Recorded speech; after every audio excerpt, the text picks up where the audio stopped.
15. Black celebrities who tragically died right after becoming famous. Fame can change a life overnight, but it can also end one just as fast. Some of the most celebrated black talents in history reached the peak of public recognition only days, months, or years before tragedy struck. Their faces were everywhere, their names unforgettable, their futures seemingly secured. Then everything stopped. What happened in those final moments, and why do these patterns repeat so often? Stay with Legends of Black Excellence as we uncover the stories behind the spotlight. If these stories matter to you, subscribe, like, and share, because remembering is the first step toward understanding. Bernie Mac. Bernie Mac's journey to stardom was built on endurance, rather than instant fame, which made his sudden passing all the more devastating. Born Bernard Jeffrey McCulloch in Chicago in 1957, he grew up in a neighborhood shaped by poverty and loss. Those early experiences became the backbone of his comedic voice, direct, unfiltered, and deeply human. Unlike many performers who softened their edge for wider appeal, Bernie Mac leaned into authenticity, speaking with the authority of someone who had lived every word he delivered. After years of performing in small clubs, his defining breakthrough came in the early 1990s on Def Comedy Jam. His fearless stage presence immediately set him apart, introducing audiences to a comedian who commanded attention without apology. Momentum steadily built, but true mainstream recognition arrived in 2001 with The Bernie Mac Show. Running for 5 seasons, the series earned strong ratings and an Emmy Award, presenting a rare portrayal of a black family that balanced humor with responsibility, discipline, and love. The show cemented Mac as a household name across America. Hollywood soon followed. He became a key supporting figure in blockbuster films such as Ocean's 11, Ocean's 12, and Ocean's 13, sharing the screen with some of the industry's most established stars. By the mid-2000s, Bernie Mac had achieved something few comedians ever reached: success in stand-up television and film simultaneously. At that moment, with his career fully in stride, who would have believed the peak would be so brief? Behind the scenes, Mac had been battling sarcoidosis for decades, a chronic inflammatory disease that weakened his immune system. In July 2008, he was hospitalized with pneumonia. Despite medical efforts, complications worsened. On August 9, 2008, Bernie Mac died at age 50. His final film, Soul Men, was released posthumously. Bernie Mac's legacy remains powerful. He redefined comedic honesty and expanded opportunities for black performers without compromising identity. His career had reached its fullest expression just as time ran out. Otis Redding. Otis Redding's rise in American music was powerful, fast-moving, and deeply emotional. Born in 1941 in Dawson, Georgia, and raised in Macon, he grew up surrounded by church music and Southern soul traditions. From an early age, his voice carried a richness that felt older than his years, strained, sincere, and unmistakably human. Unlike many performers who relied on polish, Redding sang with urgency, making every lyric feel lived rather than rehearsed. His breakthrough came in the early 1960s, after signing with Stax Records, where his performances quickly stood out. Songs like "These Arms of Mine" and "I've Been Loving You Too Long" established him as a leading voice in soul music. By 1966, he was consistently charting, touring relentlessly, and earning respect across both black and white audiences. However, the defining moment of his career arrived in June 1967 at the Monterey Pop Festival. Performing before a massive and diverse crowd, Redding delivered a set so commanding that it transformed him from a respected soul singer into an international star almost overnight. Later that year, he recorded "Sittin' on the Dock of the Bay," a departure from his usual intensity. The song revealed a quieter, more reflective side, signaling an artist ready to evolve. On December 10, 1967, while traveling to a concert in Wisconsin, Redding boarded a small aircraft that crashed into Lake Monona. He was 26 years old. When Sittin' on the Dock of the Bay was released the following month, it became the first song in history to reach #1 on the Billboard Hot 100 after the artist's death. The record sold over 4 million copies worldwide.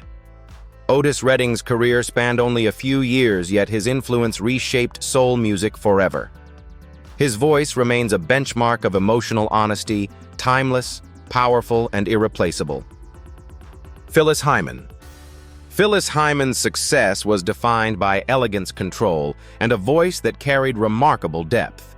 Born in Philadelphia in 1949 and raised in Pittsburgh, she developed a rich alto that blended jazz sophistication with emotional clarity. Unlike many vocalists chasing trends, Hyman's style was measured and refined, appealing to listeners who valued maturity and nuance. Her early work with the group Phyllis Hyman and the PH Factor laid the foundation for a solo career that would soon command national attention. Her breakthrough came in the late 1970s, particularly with the 1979 album You Know How to Love Me. The title track became a major hit, reaching the top 10 on the Billboard R&B chart and establishing Hyman as a leading voice in adult contemporary soul. Throughout the 1980s, she maintained steady success with songs like Living All Alone and Old Friend earning Grammy nominations and building a loyal audience beyond recording studios. Hyman also proved her range on Broadway, starring in the musical Sophisticated Ladies, which celebrated the work of Duke Ellington. Despite her professional achievements, Hyman struggled privately with depression and emotional isolation. The pressures of sustaining success combined with personal disappointments weighed heavily on her. When someone appears so composed on stage, how often do we consider the silent battles they may be fighting off it? On June 30th, 1995, Hyman was scheduled to perform at Harlem's Apollo Theater, a venue deeply tied to black musical history. Instead, she was found deceased in her New York apartment, having died by suicide at age 45. Her passing sent shockwaves through the music community. Fans gathered at the Apollo that night, unaware at first that the singer they came to see was gone. Phyllis Hyman left behind a body of work marked by grace and emotional truth. Her voice continues to resonate with listeners who recognize that behind beauty and brilliance, vulnerability often remains unseen. Florence Griffith Joyner. Florence Griffith Joyner, widely known as FloJo, redefined what greatness looked like on the track. Born in Los Angeles in 1959, she emerged from a working-class background with uncommon speed, discipline, and flair. From the beginning, her athleticism was matched by a bold sense of identity. She did not simply compete, she performed, transforming sprinting into a global spectacle that captured attention far beyond the world of sports. Her rise culminated at the 1988 Seoul Olympic Games, where she delivered one of the most dominant performances in Olympic history. FloJo won 3 gold medals and 1 silver, while setting world records in the 100 meters 10.49 seconds and 200 meters 21.34 seconds. Those marks remain untouched decades later, standing as a testament to her extraordinary ability. Her success instantly elevated her into international stardom, making her one of the most recognizable athletes of her era. Beyond times and medals, Griffith Joyner became a cultural figure. Her one-legged racing suits, long decorated nails, and confident demeanor challenged conventional expectations of female athletes. She proved that strength and femininity were not opposites, inspiring a generation to embrace individuality without apology. After retiring from competitive racing in 1989, FloJo focused on family business ventures and mentoring young athletes. Though no longer competing, her presence remained influential. On September 21, 1998, she died suddenly in her sleep at age 38. The official cause was an epileptic seizure that led to respiratory failure. Her death shocked the sports world particularly because she had no widely known history of serious illness. Florence Griffith Joyner left behind more than medals. She changed how athletes were seen, remembered, and celebrated. Her records still stand. Her image remains iconic, and her impact continues to race forward long after her final finish line. Sam Cooke. Sam Cooke's rise represented a turning point in American music where artistry, business awareness, and social consciousness began to merge.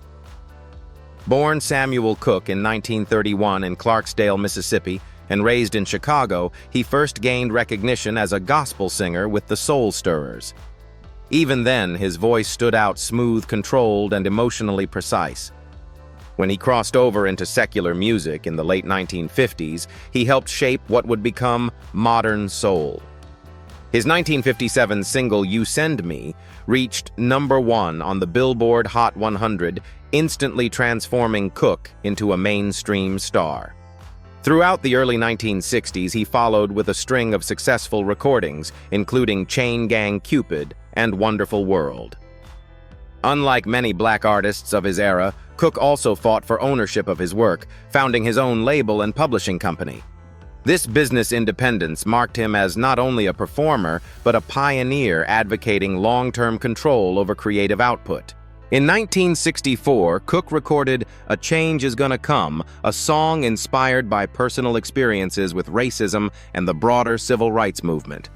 The track reflected a deeper artistic direction, signaling an artist ready to expand beyond commercial success. As his influence grew beyond music and into social meaning, who could have anticipated how suddenly his story would end? On December 11, 1964. Cooke was shot and killed at the Hacienda Motel in Los Angeles at the age of 33. The shooting was ruled a justifiable homicide, though the circumstances have remained controversial and widely debated for decades. A Change Is Gonna Come was released after his death and became one of the most enduring anthems of the civil rights era. Sam Cooke did not live to witness its impact. Though his life was brief, Cooke's legacy is immense. He reshaped popular music, expanded artistic independence, and left behind a voice that continues to echo through generations, calm, resolute, and unforgettable. Donny Hathaway. Donny Hathaway's brilliance lay not only in his voice, but in his emotional depth and musical intelligence. Born in 1945 in Chicago and raised in St. Louis, Hathaway was immersed in music from childhood. He studied classical piano composition and psychology, giving him a technical foundation that set him apart from many of his contemporaries. His sound carried warmth, vulnerability, and complexity qualities that resonated deeply with listeners seeking sincerity rather than spectacle. Hathaway's career gained national attention in the early 1970s. His collaborations with Roberta Flack, including Where Is the Love and The Closer I Get to You, became major commercial successes, earning Grammy recognition and widespread radio play. At the same time, his solo work revealed a more introspective side. Albums like Extension of a Man showcased songs that explored hope, struggle, and inner freedom, positioning him as both a performer and a thoughtful storyteller. As his reputation grew, so did personal challenges. Hathaway was diagnosed with paranoid schizophrenia, a condition that profoundly affected his perception of reality. Episodes of paranoia and auditory hallucinations disrupted recording sessions and strained professional relationships. Despite treatment efforts, managing the illness while maintaining a public career proved overwhelming.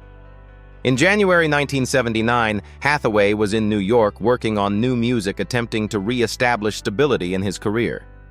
On January 13th, he died after falling from a window of the Essex House Hotel.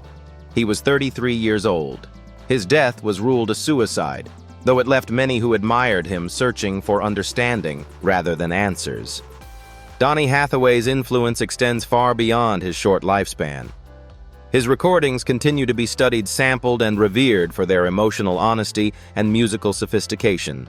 He gave voice to longing, resilience, and vulnerability, reminding the world that artistic greatness does not shield one from pain but can transform it into something lasting. Tupac Shakur. Tupac Amaru Shakur emerged in the early 1990s as more than a rapper. He became a public conscience shaped by contradiction. Born in 1971 in New York City and raised amid political activism and economic instability, Tupac's worldview was formed long before fame arrived.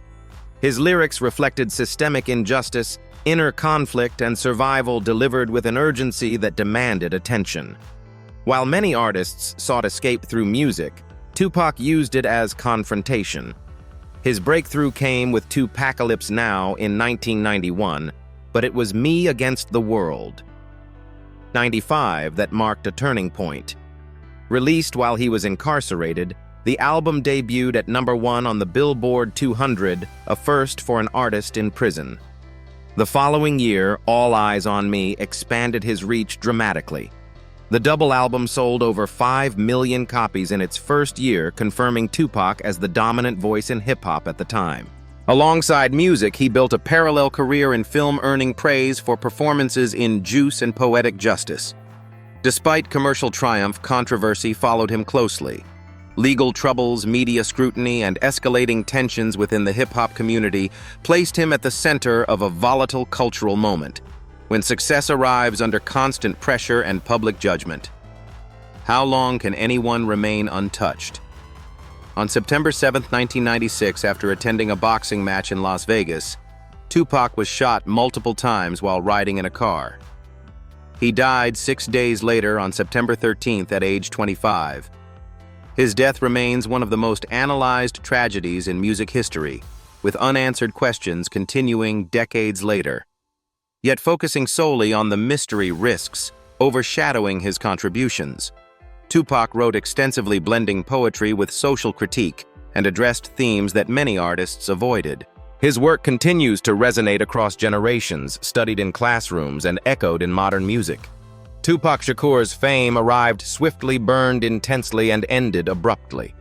What remains is a voice that refused silence and still refuses to fade.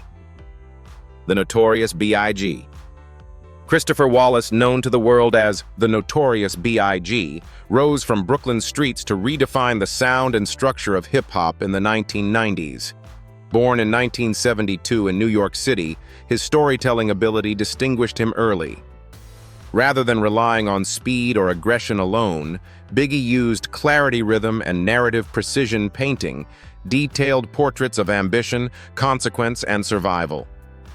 His delivery felt conversational, yet every line carried weight.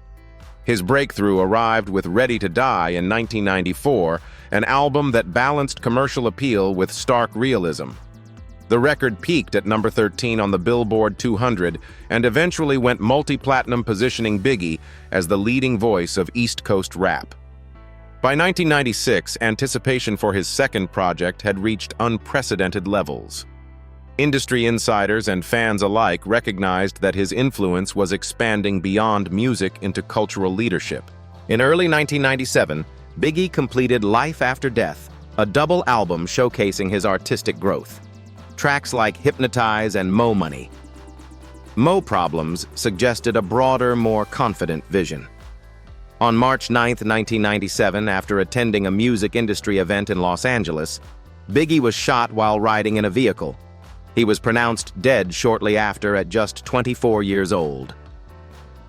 Only 16 days later, Life After Death was released. It debuted at #1 on the Billboard 200 and later achieved Diamond certification, selling over 10 million copies in the United States. The album confirmed what many already knew, that Biggie had reached a creative and commercial peak he would never live to see. His murder remains unsolved, fueling decades of speculation. Yet beyond the mystery, Biggie's legacy endures through his mastery of language and structure. He proved hip-hop could be both commercially dominant and artistically rich. Fame found him quickly, but history ensured his voice would remain long after he was gone. Lisa Left Eye Lopes. Lisa Left Eye Lopes was the creative spark that gave TLC its edge, energy, and unpredictability. Born in 1971 in Philadelphia, she brought a sharp contrast to the smooth vocals of her groupmates, injecting humor, fire, and vulnerability into every performance. In an era when female voices in R&B were often expected to be polished and restrained, Left Eye stood out by being fearless, expressive, and unapologetically original. TLC's rise in the early 1990s was meteoric. Albums such as Crazy Sexy Cool 1994 and Fan Mail 1999 dominated charts, with Crazy Sexy Cool becoming one of the best-selling albums by a girl group in history, certified diamond in the United States. Left Eye's verses added personality and balance, grounding the group's sound with honesty and emotional range. As fame intensified, so did internal strain. Contract disputes, media attention, and personal struggles followed the trio closely. Outside of TLC, Lopes sought artistic independence and personal clarity. She explored spirituality, kept journals, and filmed herself reflecting on her life and choices. In 2002, she traveled to Honduras, viewing the trip as a reset away from the pressures of celebrity. When someone steps away from fame in search of peace, do we ever imagine the risk that journey might carry? On April 25, 2002, Lopes was driving a rented SUV when she lost control of the vehicle. She was ejected from the car and died at age 30. She was not wearing a seatbelt. Other passengers survived. Her death shocked fans worldwide and effectively ended TLC as a complete group. Footage recorded during her final days was later released in the documentary The Last Days of Left Eye, offering an unfiltered look at her thoughts and vulnerabilities. Lisa Lopes left behind more than hit songs. She challenged expectations, embraced individuality, and used creativity as self-expression. Her legacy remains woven into the fabric of 1990s music, bold, restless, and unforgettable. Aaliyah Donna Houghton entered the entertainment world with a poise far beyond her age. Born in 1979 in Brooklyn and raised in Detroit, she possessed a calm confidence that immediately distinguished her from her peers. When her debut album Age Ain't Nothing But a Number was released in 1994, she was only 15. Yet her understated vocal style and smooth presence reshaped the sound of contemporary R&B. Rather than overpowering a song, Aaliyah drew listeners in with restraint and control. Her growth was rapid and deliberate. With One in a Million 1996, she embraced a futuristic sound that influenced an entire generation of artists. By 2000, she achieved a historic milestone when Try Again reached #1 on the Billboard Hot 100 based solely on radio airplay, a first for a female artist. At the same time, she expanded into film, earning praise for her performances in Romeo Must Die and Queen of the Damned. Her career was no longer promising, it was fully established. In July 2001, Aaliyah released her self-titled third album, which debuted at #2 on the Billboard 200 and showcased a more mature artistic direction. The future appeared wide open. On August 25, 2001, after completing the final shots for the Rock the Boat music video in the Bahamas, Aaliyah boarded a small aircraft bound for Florida.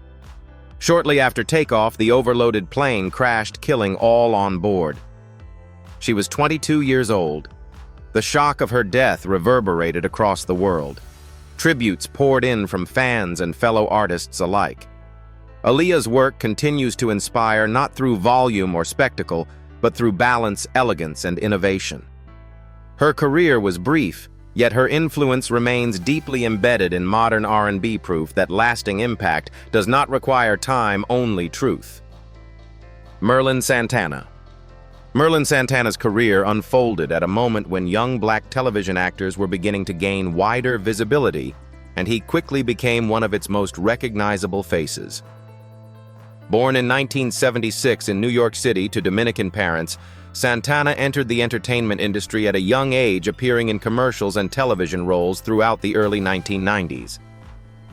His calm demeanor and natural charisma made him well-suited for the screen, allowing him to transition smoothly from child actor to teen star. National recognition arrived with his role as Romeo Santana on The Steve Harvey Show, which premiered in 1996. As the charming and witty nephew of Steve Harvey's character, Santana connected strongly with audiences, particularly younger viewers, who saw him as relatable and aspirational. The show ran for 6 seasons, and by its conclusion in 2002, Santana had firmly established himself as a familiar and trusted presence in American households. His popularity positioned him for more mature roles as he moved into adulthood. Away from the sitcom format, Santana sought opportunities that would expand his range. He appeared in films such as Above the Rim and The Wood, demonstrating his ability to handle dramatic material alongside comedy. Industry insiders viewed him as a rising talent, someone poised to grow with his audience rather than fade from view. When a young actor completes a successful television run, isn't that usually where the next chapter truly begins? That next chapter never came. On November 9, 2002, Santana was sitting in a car in Los Angeles when he was shot and killed at the age of 26. The murder stemmed from a false accusation spread by a teenager, which led to a violent act carried out without verification or restraint. Those responsible were later convicted, but the outcome offered little comfort to those who had watched Santana grow up on screen. Merlin Santana's legacy rests not on what he became, but on what he was becoming. His career reflected steady progress, professionalism, and promise cut short, just as adulthood and greater opportunity were within reach. Chadwick Boseman. Chadwick Boseman's rise to global recognition was the result of patience, discipline, and purpose rather than sudden exposure. Born in 1976 in Anderson, South Carolina, he studied directing and playwriting before turning fully to acting, grounding his career in storytelling rather than celebrity. For years, he took on small television roles while writing scripts and sharpening his craft, determined to build a career with substance and longevity. His breakthrough came through a series of transformative portrayals of real-life Black icons. Boseman embodied Jackie Robinson in 42, 2013, James Brown in Get On Up 2014, and Thurgood Marshall in Marshall 2017. Each performance demonstrated restraint, dignity, and deep respect for history, earning him critical acclaim even before blockbuster fame arrived. These roles established him as an actor capable of carrying cultural weight with precision and care. In 2018, Boseman's career reached a new level with Black Panther. The film grossed over $1.3 billion worldwide and became a cultural milestone, particularly for Black audiences who saw themselves reflected as heroes on a global scale. Boseman's portrayal of T'Challa was calm, authoritative, and humane, turning him into an international symbol almost overnight. Unknown to the public, Boseman had been diagnosed with stage 3 colon cancer in 2016, later progressing to stage 4. He continued working through surgeries and chemotherapy, completing multiple physically demanding films including Avengers Infinity War, Avengers Endgame 21, Bridges to Five Bloods, and Ma Rainey's Black Bottom. His illness was kept private, shared only with close family and collaborators. On August 28, 2020, Chadwick Boseman died at age 43. The announcement shocked the world, revealing the quiet endurance behind his public composure. Boseman's legacy is defined not only by fame, but by intention. He chose roles that honored history, inspired pride, and expanded representation, leaving behind a body of work that continues to resonate with dignity and purpose. Nipsey Hussle. Nipsey Hussle's rise was defined not just by music, but by vision. Born Ermias Joseph Asghedom in 1985 in Los Angeles, he emerged from the Crenshaw district with a clear understanding of his environment and an uncommon long-term mindset. From the beginning, Nipsey viewed rap as both a creative outlet and a platform for economic empowerment. His lyrics focused on discipline, ownership, and self-determination ideas shaped by lived experience rather than abstraction. Throughout the 2000s and early 2010s, Nipsey built a reputation in the underground hip-hop scene through a series of mixtapes including Bullets Ain't Got No Name. Instead of chasing traditional industry deals, he experimented with independent distribution, famously selling limited copies of his Crenshaw mixtape for $100 each. That approach drew attention not only to his music but to his philosophy value, the product value the creator. Gradually, his audience expanded, and so did his influence. In 2018, Nipsey released his debut studio album, Victory Lap. The project debuted at number 4 on the Billboard 200 and earned a Grammy nomination for Best Rap Album, confirming that his independent grind had reached the mainstream without compromise. At that point, Nipsey was no longer just a rapper, he was a respected entrepreneur, investor, and community leader. When success finally arrives on one's own terms, isn't that when the future seems most secure? On March 31st, 2019, Nipsey Hussle was shot outside his Marathon clothing store in Los Angeles, a business he had opened in the same neighborhood where he was raised. He died at age 33. The killing shocked the city, and the music industry particularly because it occurred in a place meant to symbolize reinvestment and progress. The perpetrator was later convicted. Nipsey Hussle's death marked the loss of a figure who bridged art and action. His legacy lives on through his music, his advocacy for financial literacy, and his commitment to uplifting his community. Fame reached him late, but purpose had guided him all along. XXXTentacion. José Dwayne Ricardo. Onfroy, known professionally as XXXTentacion, represented a new and unsettling chapter in modern music. One shaped by emotional exposure, digital influence, and generational fracture. Born in 1998 in Florida, his early life was marked by instability, frequent relocations, and disciplinary trouble. Music became both an outlet and a weapon, allowing him to channel anger, grief, and vulnerability into a raw form that resonated deeply with younger listeners navigating similar turmoil. His rise was remarkably fast. In 2017, the song "Look at Me" exploded online, propelling him from anonymity to mainstream attention almost overnight. Unlike traditional hip-hop success stories, XXXTentacion's fame was driven largely by streaming platforms and social media, where his music accumulated hundreds of millions of plays in a matter of months. His debut album, 17, reached number 2 on the Billboard 200, followed by in 2018, which debuted at number 1. The latter included Sad, a track that later topped the Billboard Hot 100. Yet success arrived alongside controversy. Legal issues, aggressive behavior, and polarizing public perception followed him closely.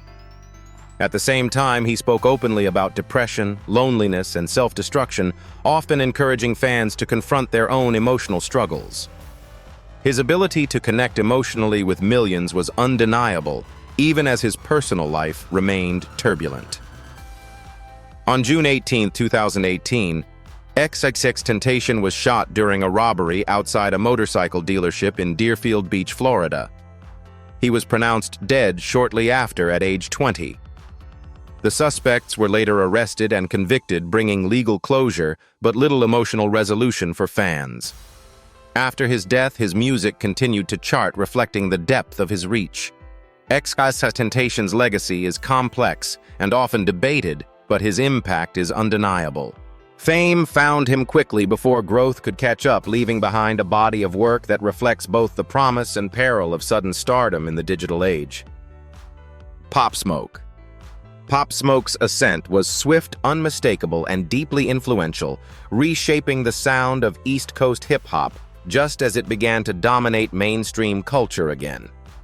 Born Bashar Baraka Jackson in 1999 in Brooklyn, New York, he grew up in Canarsie, a neighborhood that heavily informed his music and identity. His deep, gravelly voice immediately set him apart, giving his delivery an authority that felt far older than his years. His breakout arrived in 2019 with "Welcome to the Party," a track that introduced Brooklyn drill to a global audience. The song's success led to collaborations with major artists and producers, quickly elevating Pop Smoke from local buzz to national attention. Later that year, his debut mixtape, Meet the Woo, debuted on the Billboard 200, followed by Meet the Woo 2, which entered the chart's top 10 in early 2020. At just 20 years old, Pop Smoke was widely viewed as the future of New York rap. With fame accelerating, he relocated temporarily to Los Angeles to focus on recording and expanding his career. His sound was evolving, blending drill's intensity with broader melodic elements, signaling long-term artistic growth. When a young artist finally steps beyond regional success into worldwide recognition, how prepared can anyone truly be for what comes next? On February 19, 2020, Pop Smoke was killed during a home invasion robbery at a rented residence in Hollywood Hills. He was shot and later pronounced dead at age 20.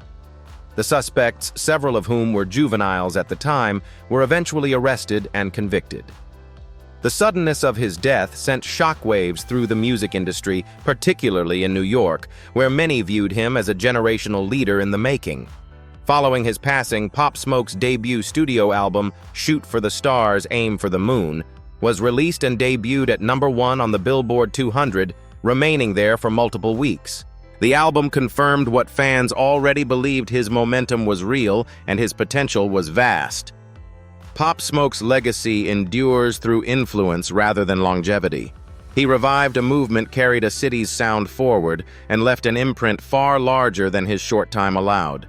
Fame often arrives with applause, headlines, and celebration, but for many black icons, it also comes with pressure, isolation, and unseen risk. The stories of these artists, athletes, and visionaries remind us that success does not guarantee safety, peace, or time. Each reached a defining moment, just as the world began to fully recognize their impact, only for their journeys to end far too soon. Were these losses simply tragic coincidences, or do they reveal deeper patterns about how fame, expectation, and vulnerability intersect? At Legends of Black Excellence, we leave that question with you because remembering them means questioning the systems around them.